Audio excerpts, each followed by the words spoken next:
ఇప్పుడు 2 సంవత్సరాల కోవిడ్ ఉన్న తన 5 సంవత్సరాల పరిపాలనలో కేవలం 3,32,000 కోట్ల రూపాయలు అప్పులు చేసిన జగన్మోహన్ రెడ్డి గారిది విధ్వంసమా? ఎటువంటి సంక్షోభాలు లేకపోయినా కేవలం 23 నెలల కాలంలో 3,54,000 కోట్లు అప్పులు చేసిన వాళ్ళది సంక్షేమమా? ఇంటింటికి సంక్షేమం అందిస్తే దానిది వికాసం అయిద్దా విధ్వంసం అయిద్దా? ఈ రోజు ఆ సంక్షేమం పూర్తిగా ఎత్తేసిన వాళ్ళది విధ్వంసకర పాలన కదా.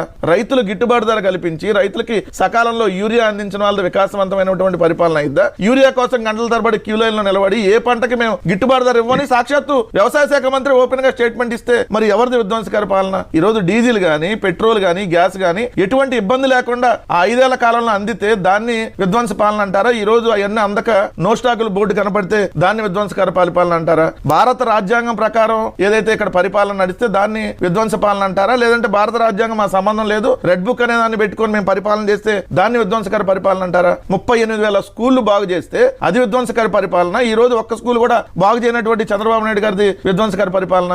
4 పోర్టులు 10 ఫిషింగ్ హార్బర్లు 6 ఫిష్ ల్యాండ్ సెంటర్లో నిర్మించినటువంటి జగన్మోహన్ రెడ్డి గారి విధ్వంసకర పరిపాలన. అవన్నీ తీసుకెళ్లి ప్రైవేట్ ఆడికి ఇచ్చేవాడిని విధ్వంసకర పరిపాలన అంటారా? కోకో కోలా, జూపిటర్, జిన్ఫ్రా, ఆజాద్ ఇలాంటి కంపెనీలన్నీ మీరు భూములు ఎలకాట్ చేసినా కూడా మీకు దండం మాకు వద్దు అని చెప్పి వెళ్ళిపోతే దాన్ని విధ్వంసకర పరిపాలన అంటారా? ఒకేసారి ఒకే సమ్మిట్ లో 13.5 లక్షల కోట్ల పెట్టుబడుల్ని తీసుకొని వచ్చి దాన్ని గ్రౌండ్ అయ్యేటట్టుగా కార్యాచరణ చేసినటువంటి జగన్మోహన్ రెడ్డి గారి విధ్వంసకర పరిపాలన ఇద్దా? 17 మెడికల్ కాలేజీలు కడితే ఆ మెడికల్ కాలేజీలు తీసుకెళ్లి ప్రైవేట్ ఆడి ఇచ్చేదాన్ని విధ్వంసకర పరిపాలన అంటారు కదా. ఈ రోజు ఆరోగ్యశ్రీ 4 రోజులుగా ఆగిపోయింది. ఆరోగ్యశ్రీ మరి ఎవరిది విధ్వంసకర పరిపాలన? 3,200 వ్యాధులను ఆరోగ్యశ్రీలో జాయిన్ చేసి కరోనాను కూడా ఆరోగ్యశ్రీలో జాయిన్ చేసిన జగన్మోహన్ రెడ్డి గారి విధ్వంసకర పరిపాలన ఇద్దా?